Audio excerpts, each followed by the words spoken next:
next viewing, I caught Tank Girl for 1995, starring Lori Petty. An early appearance for Naomi Watts, even though she was already disrobing in 1993. Anyhow, this movie starts out and it's like, I'm thinking, what's with all the hate? I know I've caught a little bit of it here and there, but it kind of starts off fairly strong.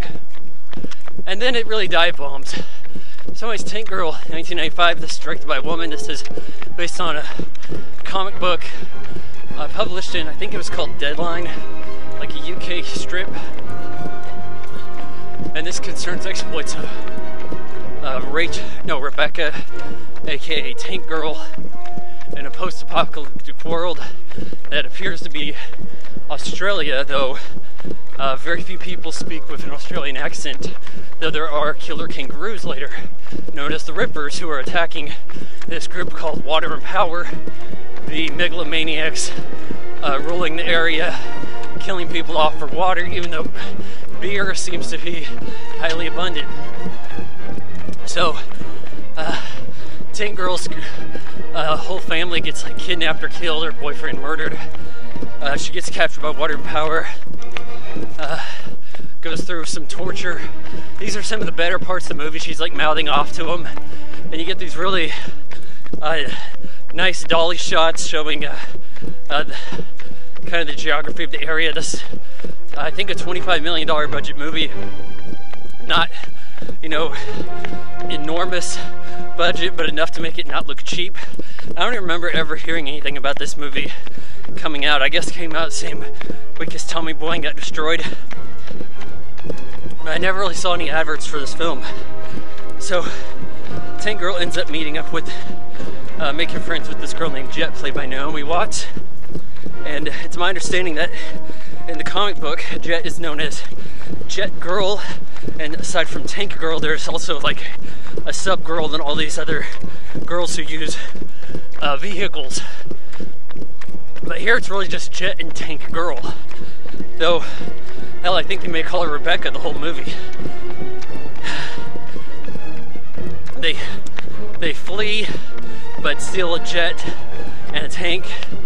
Meet up with a chick who's dressed all crazy, who in my understanding is supposed to be sub-girl, but this is like glanced over so very quick it doesn't even make a lick of sense.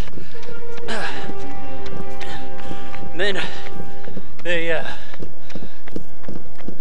dress up their tanks and their jet real fancy, and they head out across the desert.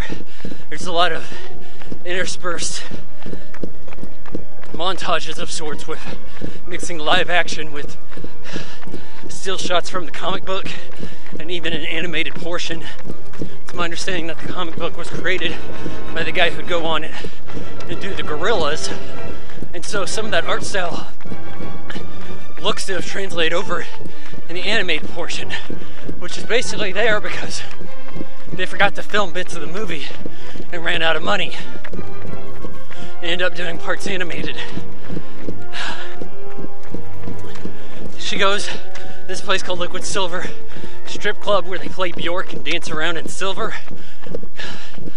Rescues this girl from the beginning, heads off to fight Water and Power.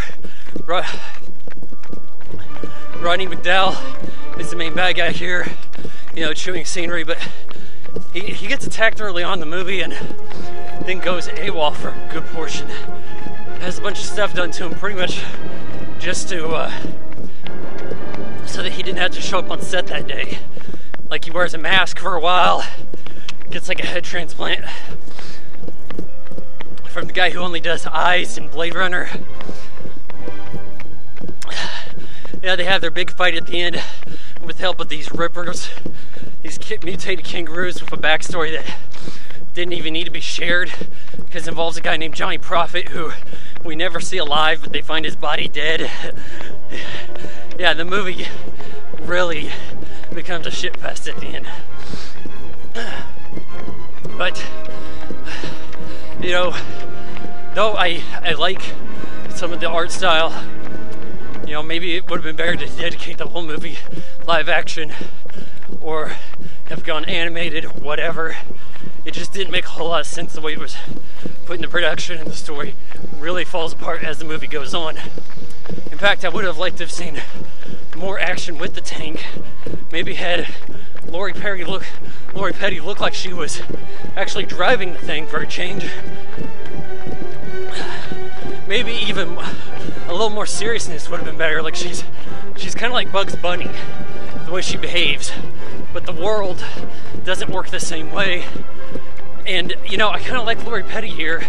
I think she was a good choice for the character, but that doesn't save the movie. The movie really needs to make more sense than it does, even if her character doesn't. I give Tank Girl 1.5 out of 4 stars. Oh, and I have to say, Stan Winston designed the Ripper's costume, and I guess he took half of his usual salary to do so. And he's also quite proud of him and had him in his office next to bigger creations like the Terminator. You know, I like the miniatures. I like some of the effects.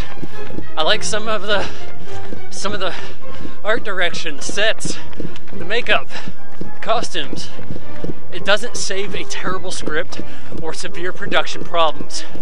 1.5 out of 4 stars.